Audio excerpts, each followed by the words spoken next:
मैदानामध्ये दाखल झालेले आहेत। मी सर्व क्रीडा रसिकांना विनंती करेन की आपण टाळ्याच्या गजरामध्ये या महिला संघाचं या ठिकाणी स्वागत करायचं।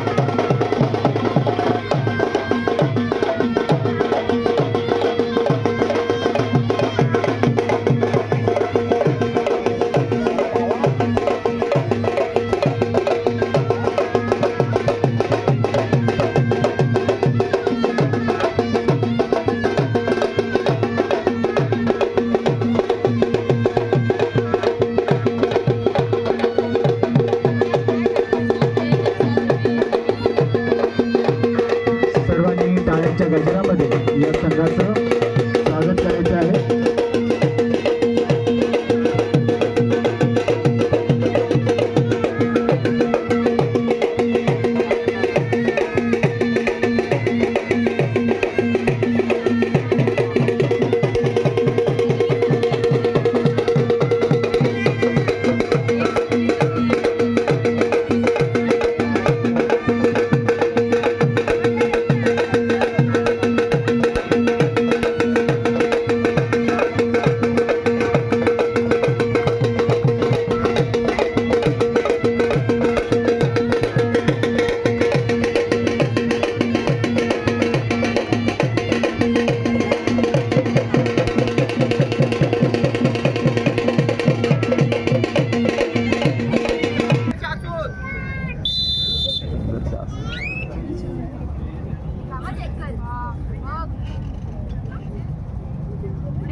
धन्यवाद मित्रांनो, पुन्हा एकदा आपलं सर्वांचं मी सागर मनापासून स्वागत करतो। अर्थातच या ठिकाणी या रणरागिणी मैदानामध्ये खेळतात। एकीकडे संघर्ष आसूचा हा मुलींचा कबड्डी संघ आहे, तर दुसरीकडे दापोलीतल्या मुलींचा कबड्डीचा संघ आपल्याला पाहायला भेटतोय।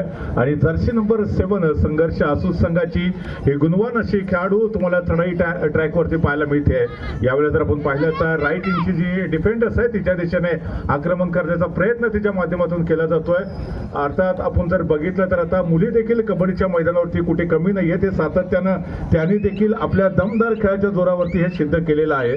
सद्यस्थितीमध्ये जर आपण बघितलं तर आपल्याला सर्वांना माहिती आहे की जो नुकताच नोव्हेंबर 2025 मध्ये महिलांचा कबड्डीचा जो विश्वचषक झालेला होता त्याच्यामध्ये भारतीय संघाने विश्वविजेतेपद पटकावलं होतं। अर्थात त्यावेळेला कर्णधार होती नीतू नेगी, ती कर्णधार होती आणि तिच्या नेतृत्वाखाली भारतीय संघाने तो दुसरा महिला कबड्डीचा वर्ल्ड कप जिंकलेला होता। अर्थात त्याच्यामध्ये आपण सर्वांनी बघितलं होतं की महाराष्ट्राची देखील एक गुणवान खेळाडू आपल्याला त्यामध्ये खेळताना पाहायला मिळाली होती।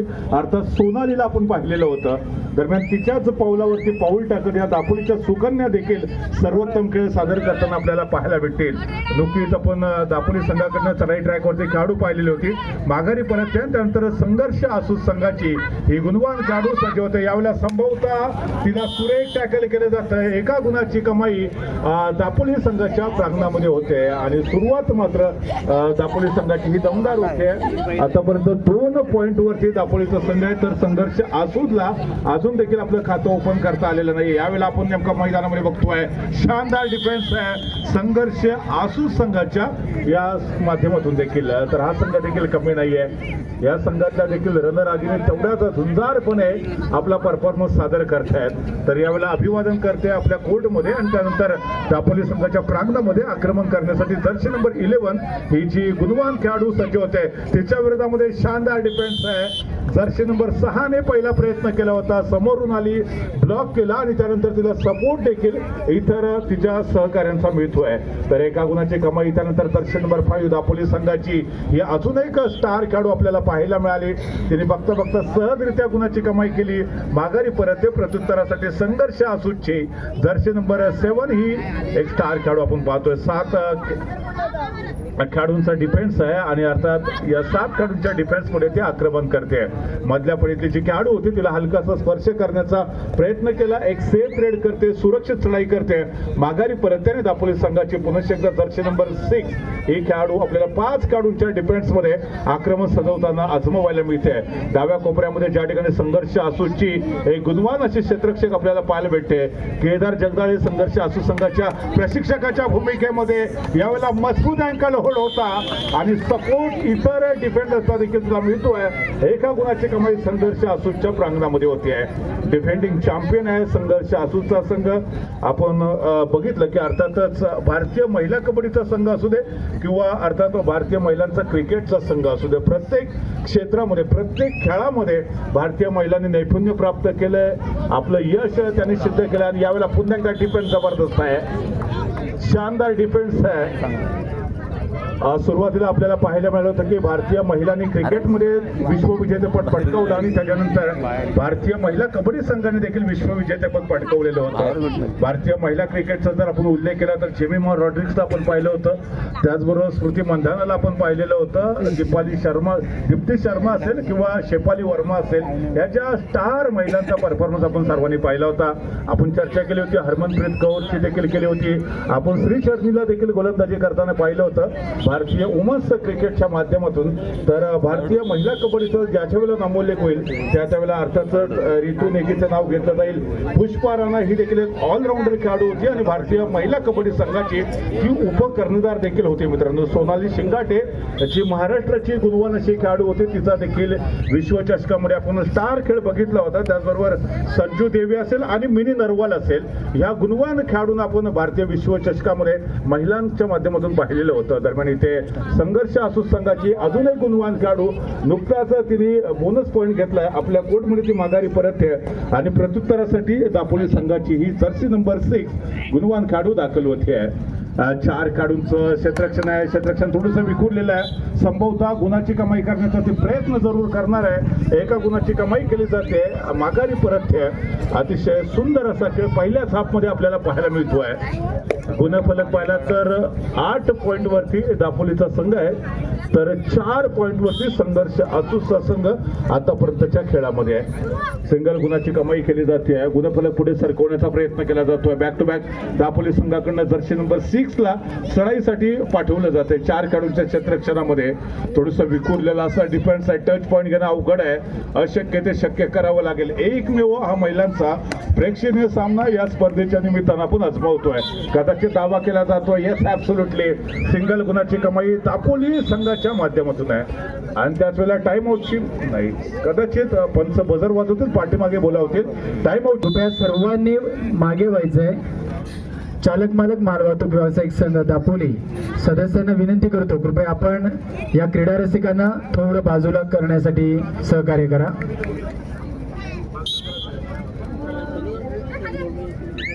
सर्व क्रीडा रसिकांना विनंती करतो, कृपया सहकार्य करा. अजूनही अंतिम सामना व्हायचा आहे. कृपया आपण त्या कॉर्नरला उभं राहू नये. सागर सर, शानदार डिफेन्स केला जातोय. 3 विरुद्ध 1 असा संघर्ष मैदानामध्ये सुरू आहे. अजून देखील चढाईपट्टू जी आहे तिने हार मानलेली नाहीये आणि सरते शेवटी ती बाद होते. सुपर टॅकलच्या जोरावरती 2 गुणांची कमाई केली जाते. अतिशय सुरेख असा खेळ आपण सर्वांनी आजमावलेला होता. जर्सी नंबर 5 अर्थात तिच्याकडे जे पोटेन्शियल होतं, गुणवत्ता होती, त्या गुणवत्तेचा वापर करण्याचा प्रयत्न तिने जरूर केलेला होता. त्याच्यानंतर 5 खेळाडूंच्या क्षेत्ररक्षणामध्ये जर्सी नंबर 11 ही जी आपली रणरागिणी आहे ती चढाई मार्गावरती सज्ज होते. यावेळेला उजव्या कोपऱ्यामध्ये आक्रमण करण्याचा प्रयत्न केला जातो आणि त्याच वेळेला सुरेख क्षेत्ररक्षण आहे. जर्सी नंबर 6 दापोली संघाची जी अष्टपैलू खेळाडू आहे तिने समोर ब्लॉक केलं होतं. दापोली संघाची जी कर्णधार आहे अर्थात जर्सी नंबर 8 आराध्या आपल्याला पाहायला भेटते. आराध्या कदम, जिचे वडील स्वतः या संपूर्ण स्पर्धेमध्ये पंचांच्या भूमिकेमध्ये सुधीर कदम आपल्याला पाहायला भेटतात. आराध्या आणि त्याचा जो भाऊ आहे सार्थक कदम, त्याला देखील आपण किशोर गटामध्ये रत्नागिरी जिल्ह्याचं प्रतिनिधित्व करताना पाहिलं होतं. बॅक टू बॅक 2 वर्ष त्यांनी जिल्ह्याचं नेतृत्व देखील केलेलं होतं. तर अर्थातच हे दोन्ही भाऊ आणि बहीण आहेत, ते सर्वोत्तम असा खेळ सातत्यानं पार पडताना आपल्याला बघायला मिळतात. दरम्यान कदाचित याच्यानंतर आपल्याला आराध्या चढाई मार्गावरती जरूर पाहायला भेटू शकेल. यावेळेला जर्सी नंबर 15 संघर्ष आसू संघाची ही अजून एक छोट्या उंचीची खेळाडू आहे. सडपात्र बांधायची खेळाडू चढाई मार्गावरती आहे. मधल्या पळीमध्ये पाय उंचावत गडी टिपण्याचा ती पुरेपूर प्रयत्न कर. यावेळेला नेमकं काय घडतंय, तिला डॅश केलं जात आहे. जर्सी नंबर 15 जी बॅकलाईनच्या पाठीमागे जाते आणि बघता बघता संघर्ष आसूचा संघ ऑल आउट होतोय. त्यानंतर पुनश्च एकदा jersey number 6 back to back सातत्यानं चढाई मार्कवरती आहे. याच्या अगोदर तिच्या विरोधामध्ये आपण बघितलं होतं दमदार असा डिफेन्स डाव्या कोपऱ्यामध्ये आक्रमण करण्याचा प्रयत्न केला जातोय. आमच्या मुली देखील कुठे कमी नाही आहे. सातत्यानं जर आपण बघितलं ऑलिम्पिकचा जर विचार केला तर अर्थातच सर्वात जास्त मेडल आहेत त्या आपल्या भारतीय महिलांनी आणलेले आहेत. त्याच्यामुळे आमच्या मुली देखील कुठे कमी नाही आहेत हे वारंवार त्याने देखील सिद्ध केलेलं आहे. दरम्यान जर्सी नंबर 7 नुकतंच आपण जर बघितलं तर अर्थातच सुनेत्रा पवार यांचा देखील आपल्याला उल्लेख करावा लागेल या निमित्तानं, कारण महाराष्ट्राच्या पहिल्या महिला उपमुख्यमंत्री होण्याचा मान देखील त्यांना मिळतोय. म्हणजे महिलांचं देखील खूप मोठं कॉन्ट्रीब्युशन आपल्याला प्रत्येक क्षेत्रामध्ये पाहायला मिळतं मित्रांनो. दरम्यान यावेळेला संभवतः टाइम आउटची भूमिकेमध्ये आपल्याला केदार जगदाळे पाहायला मिळत आहेत. तर यावेळेला जर्सी नंबर 12 आपण आजमावतोय. दरम्यान ज्या वेळेला आपण दापोलीचा कबड्डी मुलींचा ज्यावेळेला चर्चा करतो त्यावेळेला खऱ्या अर्थानं जिल्ह्याचं देखील आपल्याला नामोल्लेख करावं लागेल. आपल्याला समरीन हे नाव माहिती असेल, त्याने देखील खूप चांगला परफॉर्मन्स दिलेला आहे. मला वाटतं बीच कबड्डी स्पर्धा जी नुकतीच महाराष्ट्र संघाचं तिने कर्णधार पद देखील भूषवलेलं होतं. नुकतीच जी गुजरातमध्ये बीच कबड्डी स्पर्धा जी आपल्याला पाहायला मिळाली, समरीन बोरवणकर आपल्या खेळमधली आहे मित्रांनो, आणि तिचा देखील जबरदस्त असा खेळ आपल्याला सातत्यानं विविध स्पर्धांमध्ये पाहायला मिळतो. दरम्यान यावेळेला शानदार डिफेन्स आहे. दापोली संघाच्या प्रांगणामध्ये अतिशय सुरेख असा खेळ आपल्याला या मुलींकडनं पाहायला मिळतोय. सुरेख डिफेन्स आहे. प्रत्युत्तरासाठी कदाचित दापोली संघाची कर्णधार आता आराध्या कदम आपल्याला चढाई ट्रॅकवरती पाहायला मिळते. आराध्या सुधीर कदम यावेळेला तिला डॅश करण्याचा प्रयत्न केला जातोय.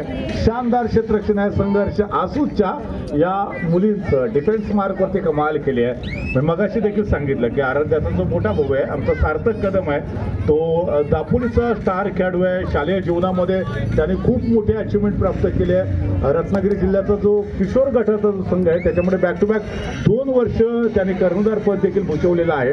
अर्थात त्याची सर्वोत्तम कामगिरी पाहिली आणि आपल्या मोठ्या भावाच्या पावलावरती पाऊल टाकत, आपल्या वडिलांच्या पावलावरती पाऊल टाकत आता आराध्या कदम ही देखील सुंदर असा खेळ सादर करण्याचा प्रयत्न जरूर करू शकते. यावेळेला संघर्ष असो संघाची जर्सी नंबर 11 गुणवान खेळाडू सज्ज होते. प्रतिभावान अशी खेळाडू आहे. यावेळेला किक मारण्याचा प्रयत्न करते. राईट कॉर्नरला जर्सी नंबर 12 आहे, तर तिची जी सहकारी खेळाडू आहे तिच्या दिशेला आक्रमण करण्याचा प्रयत्न आहे. संभवतः टोटचा प्रयत्न. यावेळेला डुबकी मारली जाते का बघूया. पटना का लाल वो प्रदीप नरवाल की भांति डुबकी मारने का प्रयास करना चाहती थी. ज्या पद्धतीने आपल्याला माहिती की मासा पाण्यामध्ये पोहतो ना, अगदी तशाच पद्धतीने कबड्डीच्या कोर्टवरती तरंगत मिडलँड क्रॉस करण्याचा प्रयत्न होता. अपयशी ठरते, माघारी परतते आणि त्यानंतर जर्सी नंबर 9 दापोली संघाची ही गुणवान खेळाडू याही वेळेला डिफेंडर क्षेत्ररक्षका यशस्वी ठरत आहेत. डोक्यावरची प्रतिस्पर्धीची खरं तर ज्या पद्धतीने दापोलीमध्ये सर्वात जास्त आपल्याला पुरुषांच्या कबड्डीच्या स्पर्धा होताना पाहायला भेटतात. खुल्या गटातल्या पुरुषांच्या कबड्डीच्या स्पर्धा पण अनेक वेळेला पाहिल्यात. महिलांच्या कबड्डीच्या स्पर्धा देखील होणं फार गरजेचं आहे. म्हणजे याच्या अगोदर अनेक वर्षापूर्वीचा जर आपण विचार केला तर मला वाटतं खूप चांगल्या खेळाडूंना देखील आपण पाहिलेल्या अनेक गुणवान अशा खेळाडू देखील इथूनच आपल्याला पाहायला मिळाल्या. शालेय स्तरावरचा जर आपण विचार केला तर मला वाटतं अनेक ज्या मुली आहेत त्या आपल्याला जिल्ह्याचं नेतृत्व करताना देखील पाहायला मिळतात. मग तो किशोर गटाचा उल्लेख आपण जरूर करूया. मला वाटतं ती गिमवून येथली आपली एक मुलगी आहे. तिने देखील नुकतेच शालेय स्तरावरती देखील चमकदार कामगिरी पार पडली होती. आसूची देखील एका गुणवान मुलीनं शालेय स्तरावरती खूप उत्तुंग अशी भरारी घेतली होती. दरम्यान अशा जर मुली जर तालुका स्तरावरती त्यांना जर व्यासपीठ निर्माण झालं तर मला वाटतं नक्कीच पुढे जाऊन जिल्ह्याचं नेतृत्व करतील. खुल्या गटामध्ये राज्याचं देखील नेतृत्व त्या खुल्या गटामध्ये करू शकतात. यावेळेला संभवतः मजबूत अँकल लोड होता.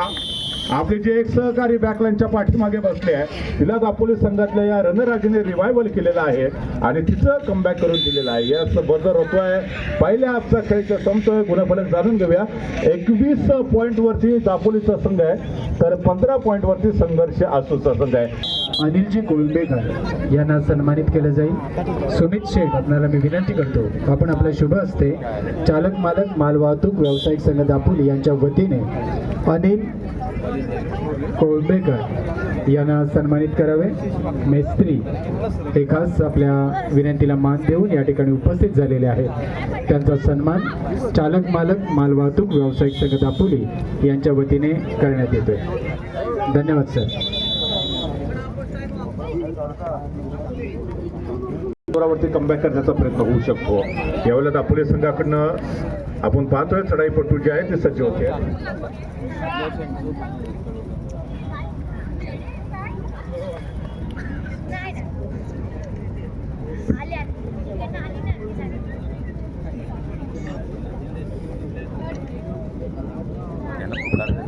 दरम्यान यावेळेला जर्सी नंबर 6 ही माघारी परतते, तिला गुणाची कमाई करण्यामध्ये यश भेटत नाहीये. खाली हात परतते आणि त्यानंतर जर्सी नंबर 6 ला प्रत्युत्तर देण्यासाठी जर्सी नंबर 6 ही गुणवान काढू सज्ज होत आहे. यावेळेला राईट इंची जी डिफेंडर्स आहे तिच्या दिशेने आक्रमण सजवण्याचा प्रयत्न केला जातो. फुटवरचा सुरेख वापर, पायाने चालणारी माणसं अंतर कापतात, डोक्याने चालणारी माणसं ध्येय गाठतात. बुद्धिबळापेक्षा देखील वेगवान चाली ज्या खेळामध्ये तुम्हाला सातत्यानं खेळणं गरजेचं आहे तो खेळ आहे खेळ कबड्डी. अर्थात हा लाल मातीतला रांगडा खेळ आपण सर्वजण आजमावतोय. तर आता 2 खेळाडूंचा डिफेन्स आहे. यावेळेला शानदार टॅकल केलं जात आहे आणि इथे ही सुपर टॅकलची जी पोझिशन आहे, संघर्ष अजून देखील सुरू आहे. कदाचित संघर्ष मैदानामध्ये सुरू आहे. 2 खेळाडूंचा दमदार डिफेन्स होता आणि दापोलीची जी चढाई पट्टू होती तिला बॅकलाईनच्या पाठीमागे जावं लागणार आहे. 13-7 होतो. 7 नंबरची जर्सी परिधान केलेले खेळाडू बॅकलाईनच्या पाठीमागे आहे. असं दापोली संघाने जी आघाडी घेतली, दापोली संघाच्या पाठीमागे प्रशिक्षकाच्या भूमिकेमध्ये आपल्याला सन्माननीय संध्या जाधव मॅडम पाहायला भेटतात.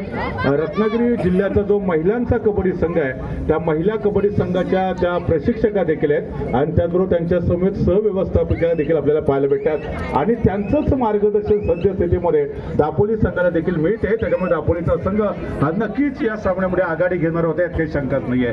तर दुसरीकडे संघर्ष आसू संघाच्या पाठीमागे देखील आमचे केदार जगदाळे पाहायला भेटतात. यावेळेला सुपर टॅकलची पोझिशन, संभवतः लॉबीचा आधार घेत यशस्वी मिडलाईन क्रॉस करते. 3+2 = 5 गुणांचा पंजा मारला जातोय आणि या 5 गुणांच्या जोरावरती आता गुणफलक दापोली संघाचा वेगाने पुढे सरकला जातोय. आपण जर गुणफलक पाहिला तर आय थिंक इथे 29 पॉईंट वरती दापोली आहे तर 18 पॉईंट वरती संघर्ष आसूचा संघ खेळतोय. जर्सी नंबर 6 संपूर्ण स्टेडियम मध्ये पिनड्रॉप सायलेन्स. फार कमी वेळेला आपल्याला महिलांचे कबड्डीचे सामने पाहायला मिळतात. दरम्यान याच्यानंतर पुरुषांचा कबड्डीचा अंतिम सामना आपल्याला पाहायला मिळणार आहे. गजानन संघर्ष केळशी श्री शिवमाता सालदुरे दोन्ही संघांना सेकंड कॉल आहे. तिसरा आणि अंतिम पुकार मिळताच आपण तात्काळ मैदानाच्या दिशेने यायचं आहे जेणेकरून आपल्याला ही संघात मार्गदर्शन करतात. प्रशिक्षक आपल्या संघातल्या खेळाडूंना विजयाचा रस्ता दाखवू शकतात. शेवटचे 5 मिनिटं बाकी आहेत. दापोली संघ हा लीड वरती आहे, आघाडीवरती आहे. तर आपण चर्चा करत होतो प्रशिक्षक आपल्या संघातल्या खेळाडूंना विजयाचा रस्ता दाखवू शकतात परंतु त्या रस्त्यावरून चालण्याची भूमिका जबाबदारी त्या संघातल्या खेळाडूंना पार पाडावी लागते. दापोली बनाम संघर्ष आसूत असे एक महत्वपूर्ण बॅटल महिला कबड्डीच्या माध्यमातून आपण तमाम दापोलीकर या ठिकाणी आजमावतोय. खचाखच भरलेले स्टेडियम आहे. चालक मालक मालवाहतूक व्यावसायिक संघ दापोली यांच्या वतीनं मला वाटतं बऱ्याच कालावधीनंतर अशा पद्धतीची महिला कबड्डीची एक मोठी मेजवानी दापोलीकरांसाठी उपलब्ध करून दिली. त्याबद्दल दापोलीकरांच्या वतीनं चालक मालक मालवाहतूक व्यावसायिक संघ दापोली यांचा देखील मनापासून धन्यवाद आहे. कदाचित याच्यानंतर भविष्यामध्ये एखादी महिलांची जिल्हास्तरीय कबड्डी स्पर्धा देखील कोणत्या तरी मंडळाच्या माध्यमातून आयोजित केली जाऊ शकते. यावेळेला तिसरी चढाई डोआ डायरेक्ट वरती दापोली संघाची गुणवान खेळाडू सज्ज होते. 7 ते 7 खेळाडूंचं दमदार असं क्षेत्ररक्षण आहे. डाव्या कोपऱ्यामध्ये स्थिर स्थावर होत जी खेळाडू आहे ती टिपण्याचा प्रयत्न करते. शेवटची 4 मिनिटं बाकी आहेत आणि पुनश्च एकदा या खेळाडूने दावा ठोकलेला आहे. हा देखील जरा किस्मे कितना है दम परंतु त्याच खेळाडूला बॅकलाईनच्या पाठीमागे जावं लागतंय. अर्थात तिने जो दावा केलेला होता तो पंचाने स्वीकारलेला नाहीये. पंचांच्या दृष्टीने अर्थात हलकासा स्पर्श झालेला नव्हता. त्याच्यासाठी रिव्ह्यू पाहिजे असता. जर रिव्ह्यू असता तर कदाचित हिने तो घेतला देखील असता. रिव्ह्यूची जी सिस्टीम आहे ती मला वाटतं आपल्याला एकमात्र स्पर्धेमध्ये पाहायला भेटते. दुर्वा स्पोर्टच्या माध्यमातून जी स्पर्धा दरवर्षी संपन्न होते अर्थात ती प्रीमियर लीग असते आणि त्या प्रीमियर लीगमध्ये रिव्ह्यू सिस्टीम अलाउड असते. त्याच्यामध्ये जर तुम्हाला डाऊटफुल डिसिजन वाटतोय पंचांचा तर तुम्ही रिव्ह्यू वगैरे घेऊ शकता. त्या व्यतिरिक्त कोणत्याही स्पर्धेमध्ये दापोली ब्लॉकमध्ये सद्यस्थितीमध्ये मला रिव्ह्यू सिस्टीम पाहायला भेटत नाहीये आणि अर्थात गरजच भासत नाही. हा जबरदस्त प्रयत्न आहे कारण पंचांनी दिलेले निर्णय अचूक असतात. कोणत्याही खेळाडूला अर्थातच त्या ठिकाणी ऑब्जेक्शनची संधीच भेटत नाही. यावेळेला पुन्हा एकदा जर्सी नंबर 4 केक मारत गडी टिपण्याचा प्रयत्न केला जातोय.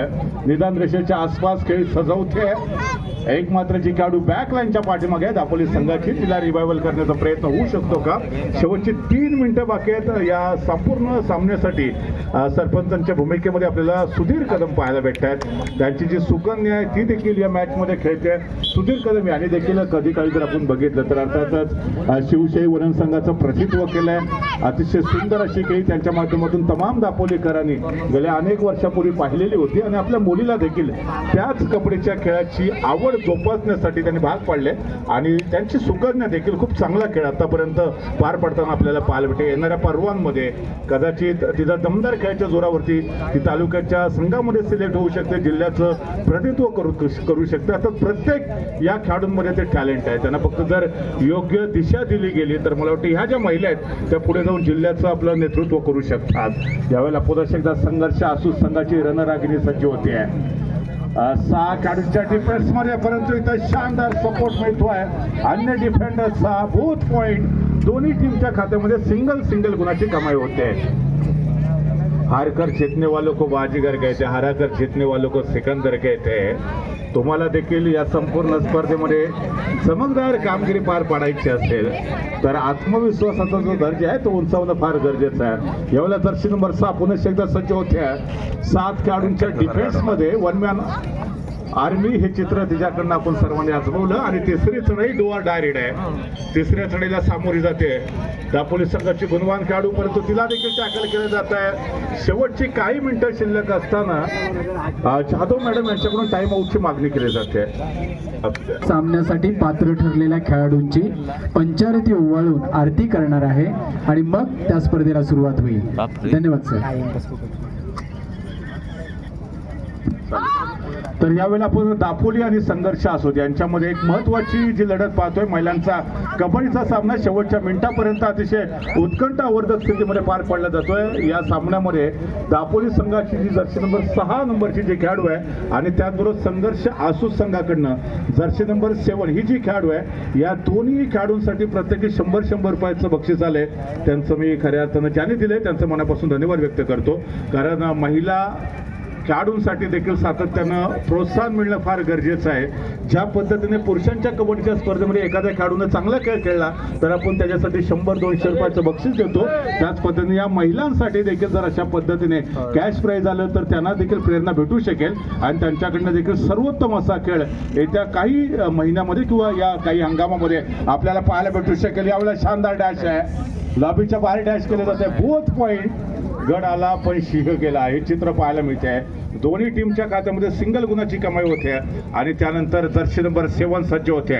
दापोली संघाचे अजून एक प्रतिभावान खेळाडू जिला आपण चढाई मार्गवरती पाहतोय. यावेळेला संभवतः 6 खेळाडूंचं हे क्षेत्ररक्षण सजवलं जात आहे आणि त्या क्षेत्ररक्षणामध्ये आपली चढाई सुरक्षित पार पाडण्याचा प्रयत्न जर्सी नंबर 7 कडनं आतापर्यंत तरी पूर्ण केला जातोय.